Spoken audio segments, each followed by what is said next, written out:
they're very like easy to make, and that's the thing that I love about Mexican magic, that you can have everything in your pantry and nobody will know, because I mean, you Right. use like like fecula de maíz, you use like cornstarch for everything, you use like rice flour for everything, especially when you have babies.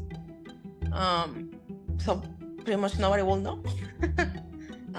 But yeah, it's very practical and it's very accessible, um especially when you're really not having uh like a good time, like financially. It helps you to like get back in your feet, because you don't need a lot of things to you know uh to do magic.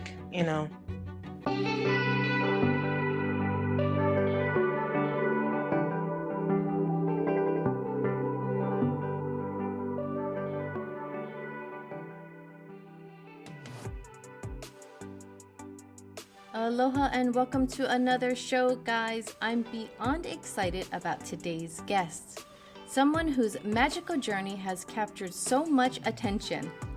Laura Davila, also known as Daphne La Hechicera. She is here with us today.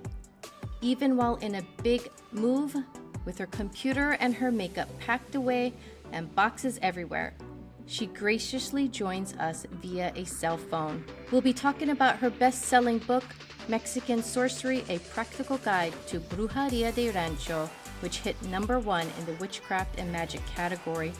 Not only that, but she's given us an exclusive sneak peek to her upcoming book, Mexican Magic, Brujeria, Spells and Rituals for All Occasions, coming out on November 4. Laura wanted us to mention that English is her second language, and with everything going on during her move, she asked for a little forgiveness for not feeling as presentable as she'd like.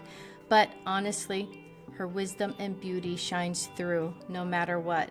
So thank you, Laura, for making this time for us in the middle of the chaos. I'll be linking her books below, so be sure to check those out. And as always, don't forget to subscribe, follow, share, and leave us a positive review. It truly does help continue to bring us these incredible conversations like this to you. Again, the views shared today doesn't necessarily reflect my own, but I love exploring diverse perspectives. Now, let's welcome Laura Davila to the show. Well, before we dive into your incredible journey, Laura, I want to say how much I enjoyed reading your book, The Mexican Sorcery, A Practical Guide to Brujeria de Rancho. I don't know if I'm pronouncing it Yes, right, but perfect.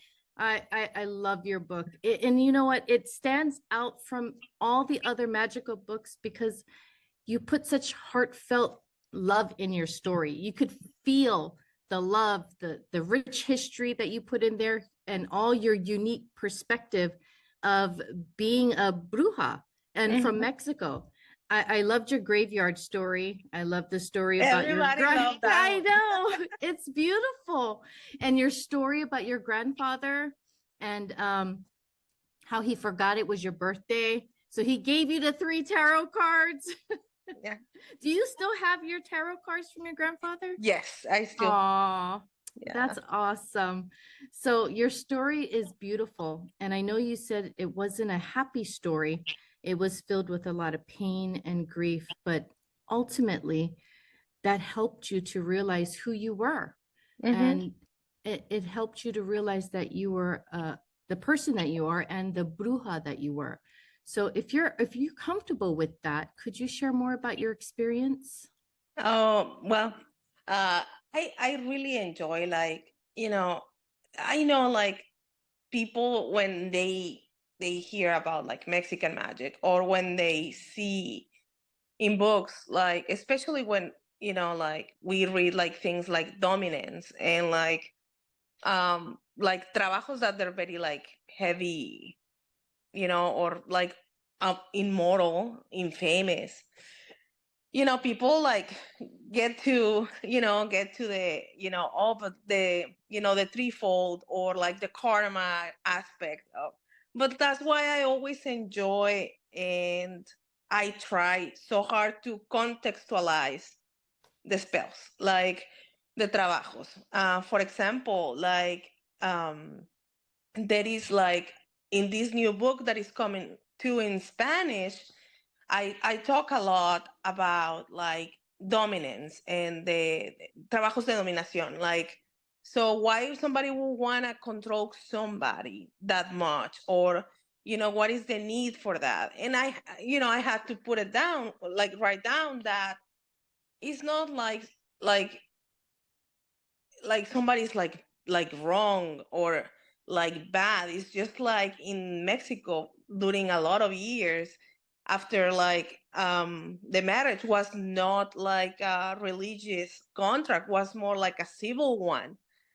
Every time like somebody got married, they read still, when I got married the first time, like a pistol where it's pretty much saying like the woman should submit to the husband, never makes him mad, like that. Like that's where like your grandma or your tia was signing for, and the man is responsible for the woman and pretty much put him in a like in an obligation to dominance of the woman and those children. And so there is a lot of these women who like, in order to get married and get protected by the state, they had to submit and sign like, okay, this is going to be my role in the marriage. But what happened when they got like those abusive husbands? How they manage that? How they were like able to turn the tables a little bit to make it a little bit more fair, more just. So that's where a lot of these workings, came from, right?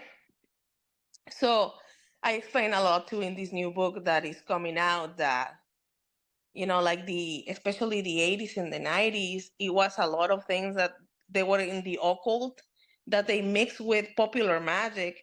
And this because a lot of books that even, like Scott Cunningham's or like Buckland, those books were translated into Spanish in Mexico too in those years.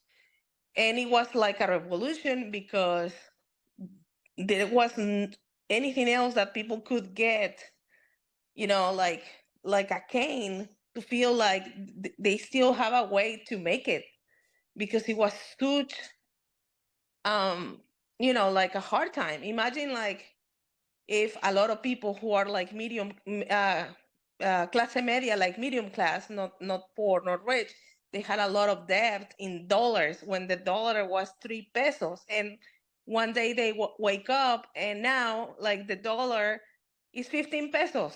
Imagine like how like substantial was like if you like got in debt in to get in your house or your car, you are already like owe for the same thing more than triple. So that's why people started like look for more things that like magic in those years.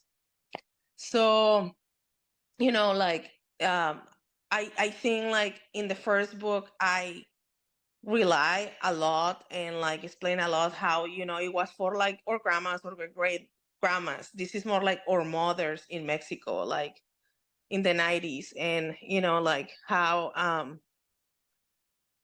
it was more like brujeria and hechiceria was like a certain degree like a cultural revolution for women in that time, because it wasn't hidden anymore. It wasn't like like you could go and buy a book, of brujeria, like in every store or coffee shop, thanks to like brujas like Karen Lara. She published like, I don't know, like I think it were 8 books of magic. And on top of that, we get like very amazed that, oh, a lot of brujas have already like now podcasts. She had a radio program that lasts 28 years talking just about magic.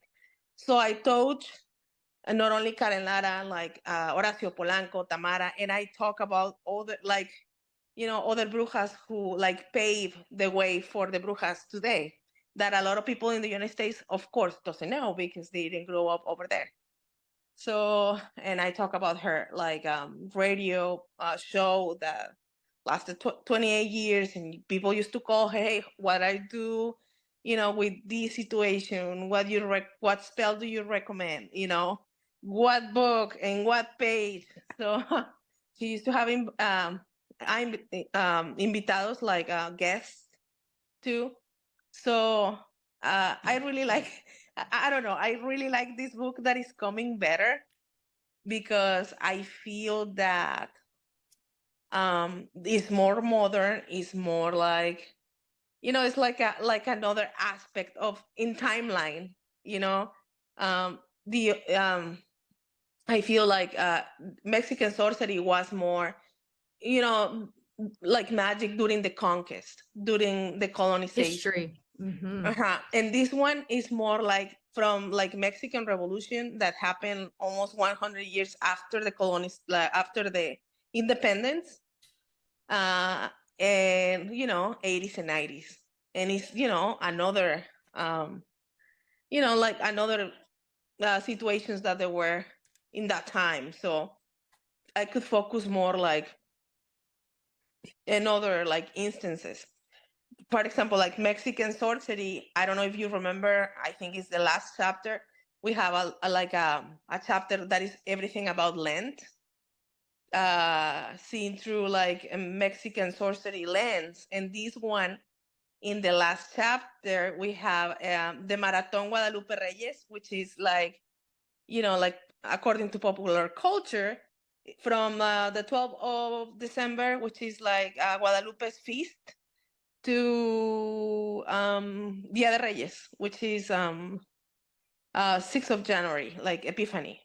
So all like, all the magical recipes, all the, what the posadas mean, how, how it was like the first time that somebody put a Christmas tree in Mexico, who did it, what historical characters were like the followers of the, Christmas tree tradition in Mexico. And, a lot of like esoterical meanings that a lot of like Mexican believe to put in the tree so they have like good luck. I put like a magical recipe of what was it?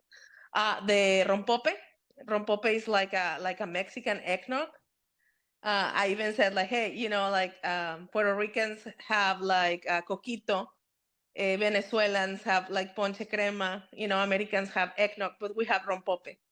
And I talk about like the story about rompope and how it was created in Mexico, like in a convent of Clarisas nun, and why you drink it around like Christmas and New Year, and like how like make it a magical.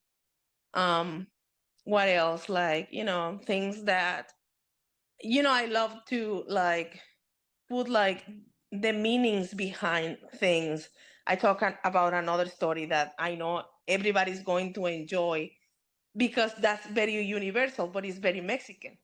So in Mexico, especially in los ranchos, during the New Year's, the people has the bad habit of like shotguns to the air, because of the noise, like makes bad spirits go away. So in that way, you're pretty much like clearing your paths from evil spirits to mess up with your new year.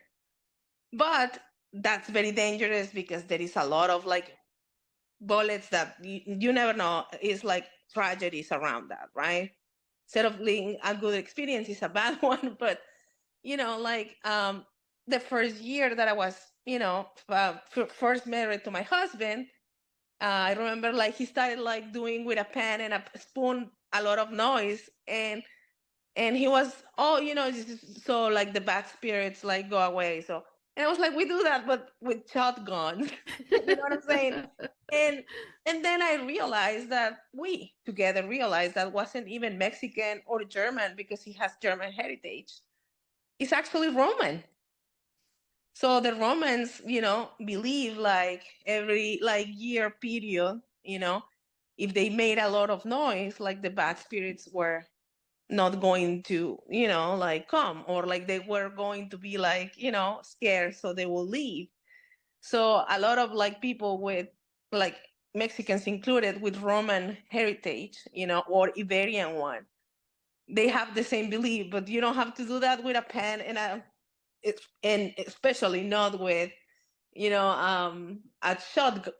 gun, but you can do that with anything that makes you or helps you to do a lot of noise. So I talk about, little things like that, how to open your paths, abre caminos for the new year, like what you can do for Christmas, like to make it magical. What is the meaning of the piñatas? Not only, like esoterically, but mystically, what a piñata represents, like the donkeys, like Mexicans, they have a lot of like donkeys on Christmas. Why a donkey? Like why people put them in the Christmas tree, the nativity scenes that we put in Mexico, what that means, like why we put like little devils, like nobody else. So I think, it's like another chunk of information that I was, trying to put in 55,000 words, but I couldn't. And it's always something that is left. And I'm like, next book. Yeah. Yes. At the beginning, everybody starts with, dang, how I'm going to make this much information. But once you're there, you remember other things and other things and other things. It's not going to fit. Let me start another one because this is really important, and everything is important actually. But it's I enjoy a lot doing this. Second book. I mean, the first one, of course, is going to be forever in my heart. But Yes. how I'm an animist. I, besides of being a witch, a bruja, I consider myself an animist. And as a good animist, I know like books have a soul, right? They have their own destiny. They have their own like birth charts too. And just like every human being comes with, or everything in the creation comes with a purpose, and in a specific time, and in a specific like situations. I think like this book, in this exact moment where a lot of people is trying to connect with um their Mexican side, and everything is exactly what we need. And not only that, the fact that when I started doing this book, I thought a lot in like the people who came before me, who did magic before in Mexico, who wrote those books. A lot of them, they're not even alive anymore. Like we lost Karen Lara. I think it was 2023, like something like that. So I dedicate the book like to them, and I did this book more from like the feeling of, okay, I'm Mexican. This is magic in Mexico. Mexican sorcery, I was trying to be like a link, like, like I'm an abuelita who's talking with their children. And it's funny because it is a lot of years, and I'm talking about since the 90s, that a lot of like publishers don't publish Mexican magic books over there in Mexico. And like Yurika called me 3 weeks ago, hey, we just like have somebody who bought the rights to publish in Spanish in a publisher in Mexico, and I thought it was Mexican Sorcery. And she's like, no, they didn't want Mexican Sorcery, they want this one.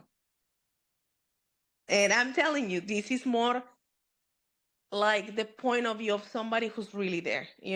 I think the other one was more like, this is what I want my grandchildren at some point to Your know. heritage. Yes. Absolutely. Or like what I think a lot of grandmas will have like their grandchildren to know, but they were working so much hours that they have even like language barriers, right? But this one, it was like, but it was too like kind of like problematic because I let myself go. Like I feel like a lot in Mexican sorcery. I was still like kind of Sure. like Holding back. yes, like kind of walking on eggshells. I in especially 2 3 years ago, people was like, let's cancel everybody Yeah. because anything. So I was like, hey, let me be as somebody whose primary language is not English. I had to be like way more careful than somebody who probably can like just let go, So with this one, and it was a lot of spells that Yurika told me, hey, we cannot put this. Like we're not killing babies because it was like even spells where to get rid of the mistress baby, like that, like because that's Mexican magic, and it's a Mhm. problematic behind that, or like things that like another one that we had like with the Buddha, like no, but that's more Asian. But I mean, if you go to any Mexican botanica, that's what you're going to find, and there is actually like many books of Mexican magic that they include the same ritual of the Buddhas, the but like with a slight difference. Besides, I'm Sure. like, I didn't make this up. I'm, like I'm documenting and I'm like citing this book. So that's the other thing. Like I am really enjoy about like writing about traditional things is the fact that sometimes people can say, but I don't like it. Yeah, but I didn't make it up. Like that's how it is. You know what I'm saying? Like it's it's easier like to take criticism because even though I put it together, the spells are very traditional. Like we have like a tradition of doing that, and but at the same time, it's hard to take the pricing, because or the praise because I didn't make it. It's just like tradition, and that's how it has been done way before even my grandma. You know what I'm saying? So I like that fact because if I get like criticism or somebody doesn't really like because it's probably very like heavy Catholic or something, I can deal with that because I'm just passing the information. It's just besides passing the information, I'm just putting a little bit of my opinion here, but I didn't discover the black thread. How we say in Mexicans, yo no descubrí el hilo negro. It was already there. I just pull it. So Right. is that like I'm like beyond happy. Right now I'm tracking because today I'm supposed to receive the box with the 25 books that they're like the author copies. Yes. So it's like I'm like hours from seeing my second baby. Oh my gosh. I can't. Yes, I can't wait for that. I actually pre-ordered it, so I'm waiting myself. Thank you so much. I really, Yes.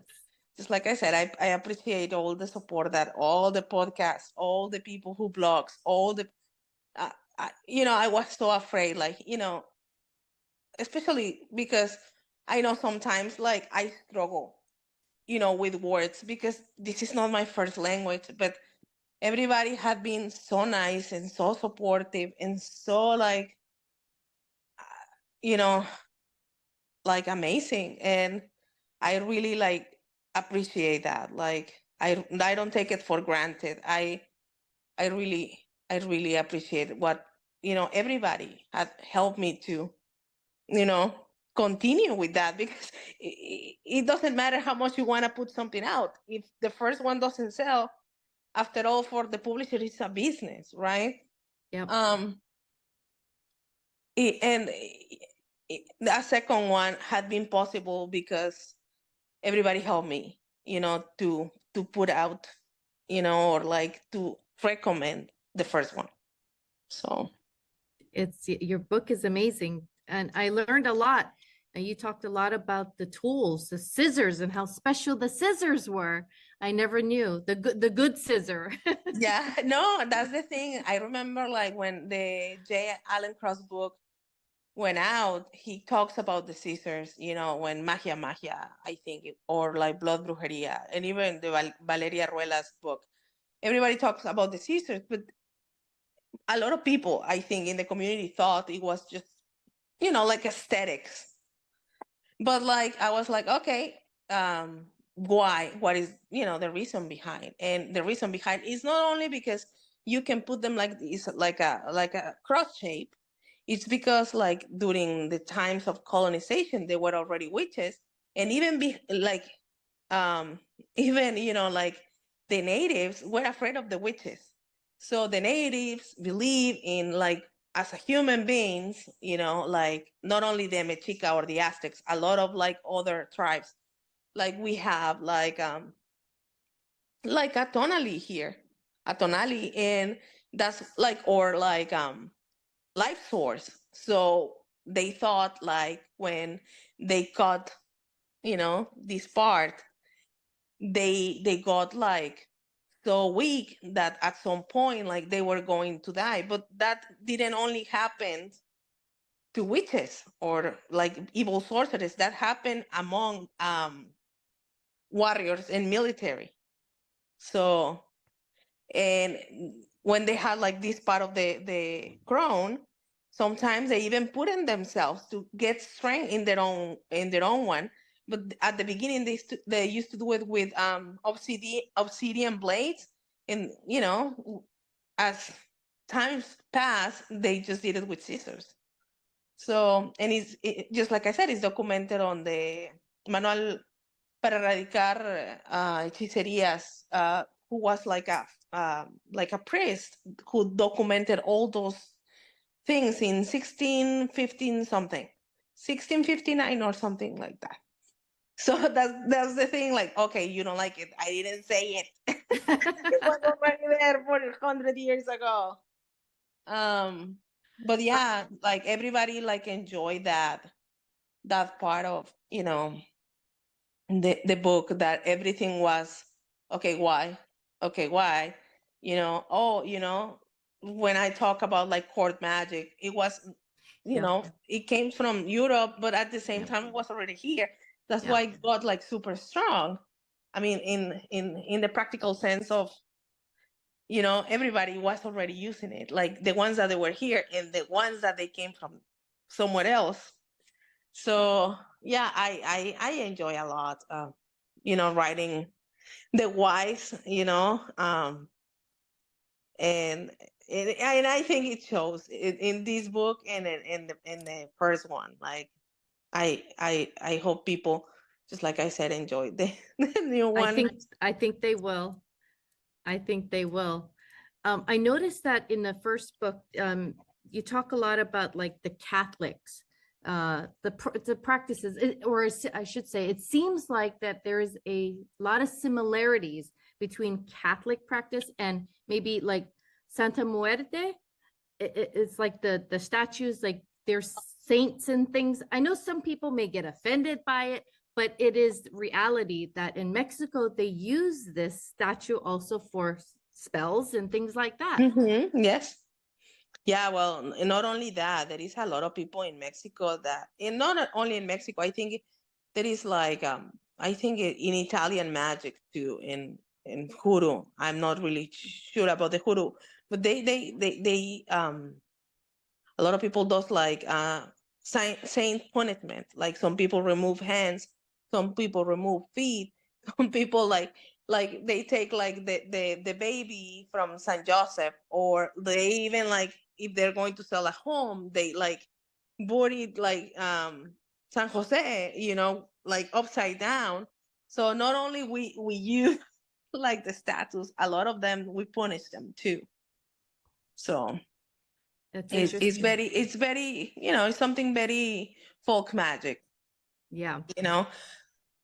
That's the thing, I think Ed Calderon, he talked a lot about that too, but some of yeah. because he was a police officer and he would see some of these statues. He says, but you look behind it, he said, it's something different. Yes, Yeah. exactly. Yeah, well, there is another thing like, for example, there is like folk saints in Mexico, And these folk saints, they're not really recognized by the Catholic Church because in cases like, they were like very medicalist, but they have like somebody say like, they rape someone or they suicide, or so there is things that a Catholic Church will not allow that person to get like really, like sanctified, like canonized. Um, so a lot of these like saints that they are, or virgins, or they hide under or on the carga, like on the feet or like on the back, like the folk saint. That's So interesting. mhm. That's really Yeah, interesting. we have a lot of uh, folk saints and animas in Mexico that where they have a lot of popular, like devotion, but like they cannot get canonized because, for example, Malverde, in this case, well, he was like a thief with, a really uh bad like like with problem, that's how like the Catholic Church is with those topics, like unless like pretty much they were like super like moral and stuff, like they cannot get canonized even though they're very miraculous. Right. Is people in Mexico afraid of brujos or brujas? Is... I think it depends a lot of the areas. And it's another thing, like I think people doesn't understand, like I think like even though like like they should at least when the brujo or the bruja is bueno or buena, I think it's something that people like now they're more familiar with. And once you get familiar with something, you're not really, at least not that kind of afraid like before. They relate more. Besides, I think too, like we have like not like make it pretty much average because all of us, we always have a tia or a vecina or a abuelita or somebody what we like who knows at least something about brujeria or those like spells or hechiceria. So I wouldn't think like they're like super afraid like they used like Mexican people used to be. Unless like you were in like rural areas. That's where like es bruja. In the city is more like people, I think they're more like, like okay with that, or more like, like used to, because we have a lot of access to information too and stuff. Yeah, when I was just in Mexico a couple weeks ago, I had a drink. So we were at the hotel, and this, I think he was, well, younger than me. Looks like a kid to me.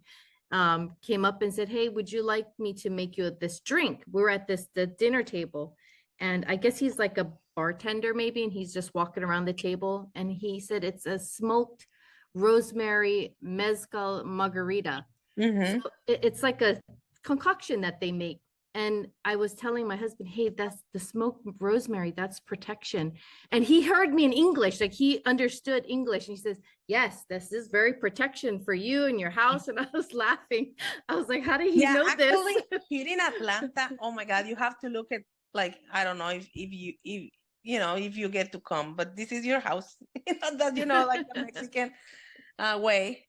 So they have like here in like downtown a mezcaleria. So somebody from Los Altos de Jalisco came and put like a restaurant mezcaleria, and they have mezcal, they have tequila, they have sotol, they have bacanara, and like if you go into the restaurant, the decor is amazing, and they have these copaleros where they like burn copal, and they burn like romero, like the rosemary, and like you can smell the rosemary, because every time they're going to bring you like a mezcal or a sotol, they burn the rosemary first. So, Yeah, it's awesome. it is. I They love had it. they even had like, like the dishes. And it's something that I told my husband, oh, because when they brought me the la carta, the menu, I was like, oh, let me see. Oh, and I saw like, oh my God, a chile nogada. I told my husband, I have like 20 years not eating one of those. And he's like, what is it? And I'm like, well, it's like a chile poblano, like with like ground meat, like pretty much will be like a Mexican version of like the stuffed bell peppers. Like, you know what I'm saying? But Mexican. But it's sweet because, it has almonds in the ground meat. It has like pineapple. It has like pomegranate. No, yeah, like pomegranate. Like it has like Mexican cream with pecans. And so he's like, oh, that's a weird concoction. And I'm like, well, now that you said that, it's because, they were going to sign for the independence. And they just like tell them 3 hours before, oh, the independence is going to get signed here. Everybody wants loves and peace. And they're just coming. And the nuns, what we're going to serve? We don't have anything. And another known was like, don't worry, whatever we have here outside in the trees and what we have in the fridge, the leftovers, let's create these. And they put chile en nogada. That's how it was born. And I Wow. told my husband, it's so funny how like Mexicans never get like, oh my God, we don't have like food. Like you have, like you just made up something. And now it's like, super like traditional dish after that. So and they just brought the chile en nogada, and it came with a little like history. And my husband is like, I already know everything because my wife. But yeah, like I love like how like the mezcal and everything is served. Because it's like they create like the like a like the atmosphere around. And I love it. Yes. Oh, that's so cool that you have that right there. That's Yeah, I know, amazing. and it's like authentical Mexican. I Wow. struggle a lot when I was in Tampa, in Florida, because I feel like they had more focus on like Venezuelan cuisine, like Colombian cuisine. Yeah. Um, Puerto but Rican. yes, but like Hmm. pretty much I never find anything Mexican. And what was Mexican, it was more like Tex-Mex. So, Mm, wow. Well, now you finally get to have a oh little yeah, bit of peace of home. yes, That's great. Um, a lot of people think and associate witchcraft with big rituals and big spells, maybe, but I think it's can be a part of everyday life. I think you yeah, talked about, absolutely. yeah, you talked about like the cooking or your daily task, sweeping, things like that. And you even talked about the powder spells and how they, I guess they're spread, I guess, through the soles of your feet, your shoes, and they I guess you can access it through your target's home or Yes. your business. Yeah, and that's the thing. That's why, like, I think next to it, I put the floor watches Yes, you because did. of that. So yeah, and they're very like easy to make, and that's the thing that I love about Mexican magic. That you can have everything in your pantry and nobody will know because I mean you Right. use like like fecula de maíz. You use like cornstarch for everything. You use like rice flour for everything, especially when you have babies. Um, so pretty much nobody will know. But yeah, it's very practical and it's very accessible. Um, especially when you're really not having uh like a good time like financially. It helps you to like get back in your feet because you don't need a lot of things to you know uh to do magic. Yeah, that's true. Is there certain spell works better depending on how you feel emotionally or spiritually? That like if you're angry, I mean, should you not be doing certain spells or should you not do spells when Well, you're I always angry? said like I always said like the best thing to do is like be like in a good state of mind, right? Mm. But like, especially if you want something like an like abre caminos, or like something that you wanted to be happy, of course you have to be more like in that energy already, or at least try. But if it's something like as a revenge, or you're like trying to make like a working for justice and you're like pissed, of course like it's okay to do it that way. Yeah. Yeah. Um, is there one surprising thing, I guess, that the readers learn about your Mexican spirituality in your book? I think everybody focus on something different. Like Yeah, true.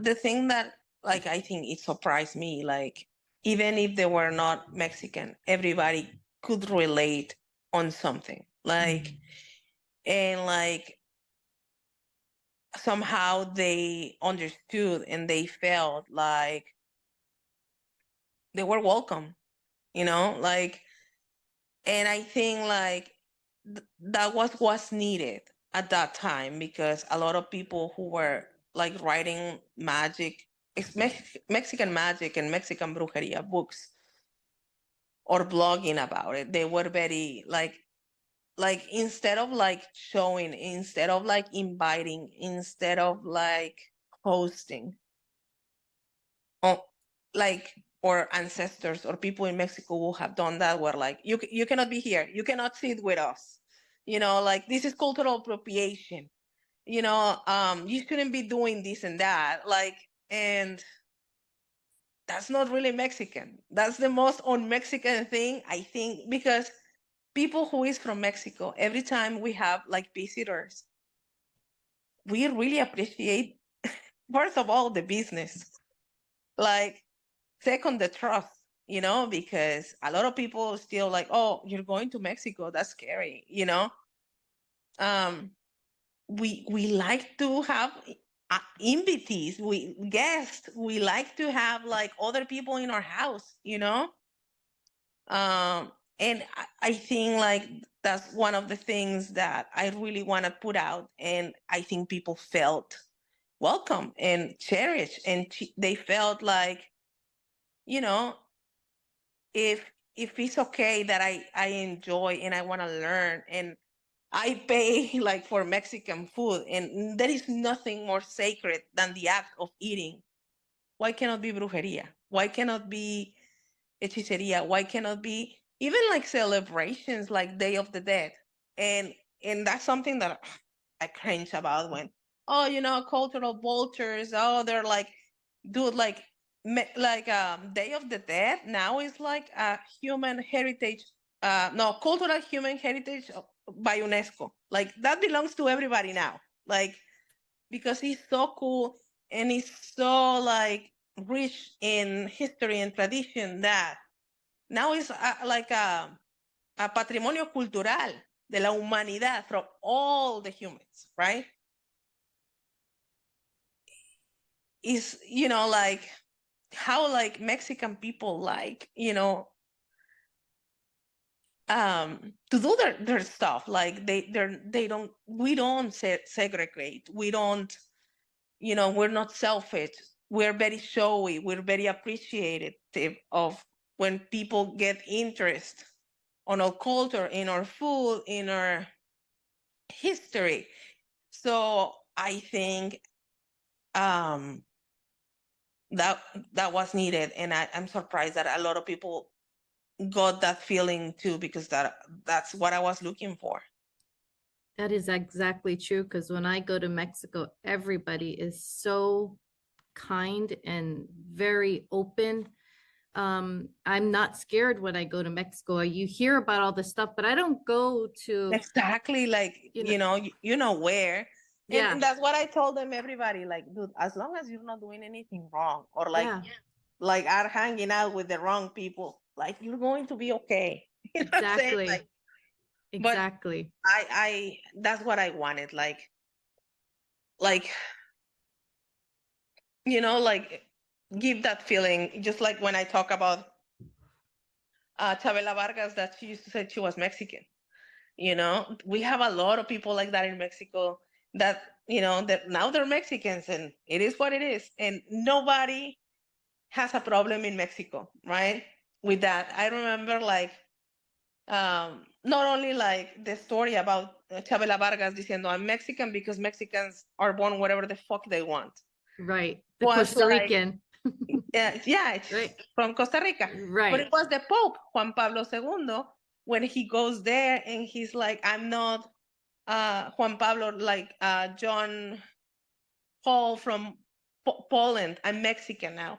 And all the people like in the crowd were starting singing, Juan Pablo, hermano, ya eres mexicano. Like everybody started like chanting, like John Paul or brother, now you're like Mexican too. Like, you know what I'm saying? Like, because he said himself, I'm Mexican now.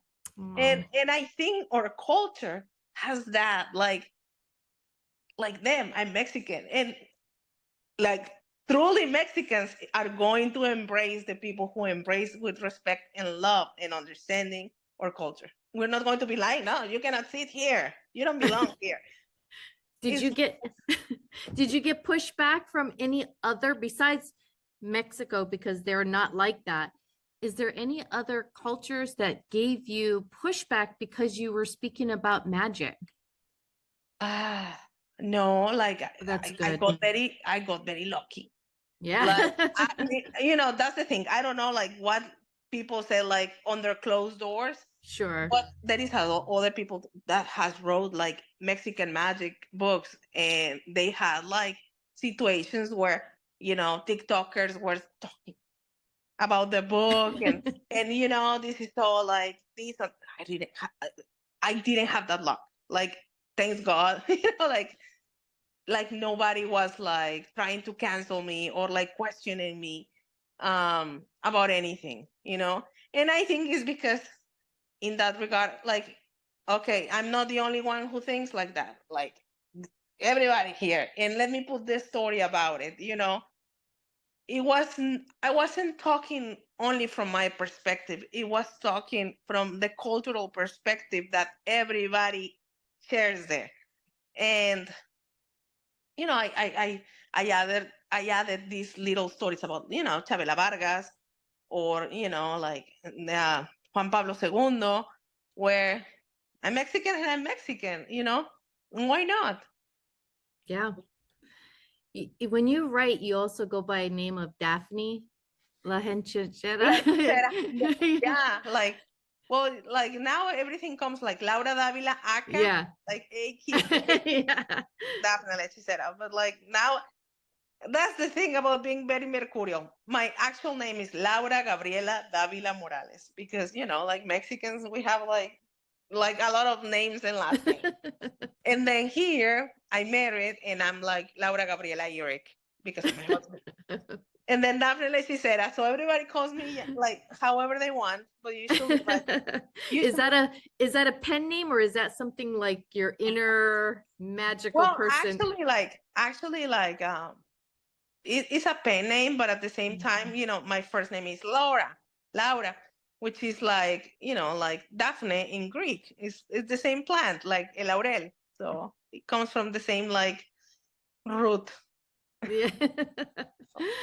Wow. So finally, your new book is coming out soon. I think it's supposed to come out. Yay! Yes. November. But and that usually, like like Amazon start like giving the book to everybody like 1 week before, something like that. But I'm receiving today my babies. Yay! And that book is called Mexican Magic. The first one is Mexican Sorcery. The second one is Mexican Magic. So we're and right now I'm writing two at the same time. Oh my gosh! Really? Yeah. Wow! I'm excited. Yeah, and I'm tired. I bet you are, between the moving and writing. Yeah. But fíjate, like one of the books, and that was asked by my publisher, hey, can you write a book about this? It was going to be a chapter that I didn't put in Mexican Sorcery. And ooh. And like I told like Yurika, oh, I'm going to erase it. You never erase anything. That goes in another book. You know what I'm saying? Like, and I'm glad that I didn't just, because I didn't have any like experience writing. Mm, So like I'm glad that I saved it, because from that it's growing. What was going to be a chapter, it actually is becoming a book. that's amazing. That is amazing. And I love you have audiobook too. And I love the person that you have reading it. That was a What's her name? first, Cynthia, I think. Yes, Cynthia. And she's Yep. amazing. Farrell. Yes. Yes, she's amazing. I beg for her to be the person, because it was another person, and it really didn't I mean, I'm not going to say she didn't do a good job. I'm just going to say she wasn't familiar with Spanish. You know what I'm Mm. saying? And when you're not familiar with something, when you're reading it, it comes across like, like, even kind of like people got mad, and they start like telling me how I was, like, how did I allow that? And I was like, dude, they didn't even let me know. And I asked, hey, can you please like change for the same person that in the audiobook, like, did the J. Allen Cross book, because she's amazing. Yeah. Let us see if she wanted. And I was like, please, because I want her. You gotta do your spells. Yeah. Yeah. And she accepted. So that's awesome. Because yeah. she speaks, you can feel it from her heart when Yes, she's yes. reading. So it's Mhm. amazing. I really like that. Yep. So I got both. I got your audiobook and your book. So I got both. So Yeah, I everybody enjoyed told it. me, like, dude, like I had to go both. I had to. Yes. It's funny. Yeah. Well, that's That's good. yes, it is. So where can people find you and your work, your books? Well, right now is but the Instagram and my TikTok, but the TikTok I is more like, like jokes and like Mm, memes and funny, and the Facebook is the same Facebook than the Instagram. I have a Patreon, but like right now, like since I'm writing these two books, I'm not putting a lot of in the Patreon, but basically that's all my social media. that's awesome. Well, I want to thank you so much, Laura, for taking your time again to come on this show. It's been really incredible, your heartfelt journey. So I want to thank you for your incredible journey, your wisdom, your insights in the Mexican Brujeria, your personal your experiences as an immigrant, all of that. I want to especially honor that and thank you again. And I hope that you can come back for the second book. I know you touched a little bit about that. You gave us a little teaser, but it's going to be incredible. It's going to be a big hit. Yeah, hopefully. It will be. No, not hopefully. It will be. Thank you for your time, your openness, your understanding of all of this craziness that we had the first time. And I want to thank you again, really from my heart. Oh, thank you. Thank you to you. I just like, if your fault, I don't know if you put in the video or not, but if you do, like, I'm so sorry, because I didn't mean it's I didn't even okay. shower, guys. No time. We understand. Thank you. Well, hopefully you for so the much. next one, will be a little bit more prepared. And you can tell me that Yes. you're too busy and if you're moving, then we can switch it on another day. No, let's try to do it like sooner than that. And that brings us to an end of another episode. A huge mahalo to Laura for joining us today and sharing her insight and giving us the time, especially during such a busy time in her life.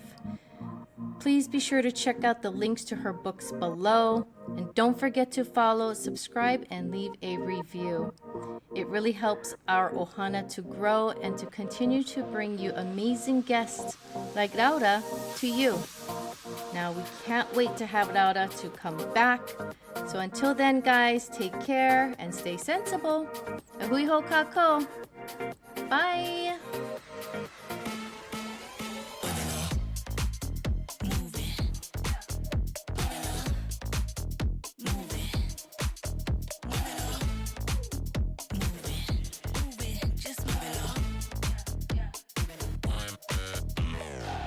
Forget everything that you thought you knew. I do things better, you know I do. The rhythm I have can't escape it. Baby, don't fight it, embrace it. De la cabeza a los pies, el ritmo te mueve otra vez. Suena el tambor, así es mejor. Deja esa timidez. Don't fight it, just do it. You like me cause I move it. Everything you want gonna come full swing. I just need you to do one thing. Muévelo. Move it. Muévelo. Move it. Move it. Move it. I'm how the party starts. It's like a work of art. They call me Morena Victoria. And they're feeling the euphoria. Y el ritmo sigue subiendo. Ya tú sabes lo que estoy haciendo. Sigue la fiesta, sigue el tempo. Y yo te doy lo que sigues pidiendo. Don't fight it, just do it. You like me cause I move it. Everything you want gonna come full swing. I just need you to do one thing. Muévelo.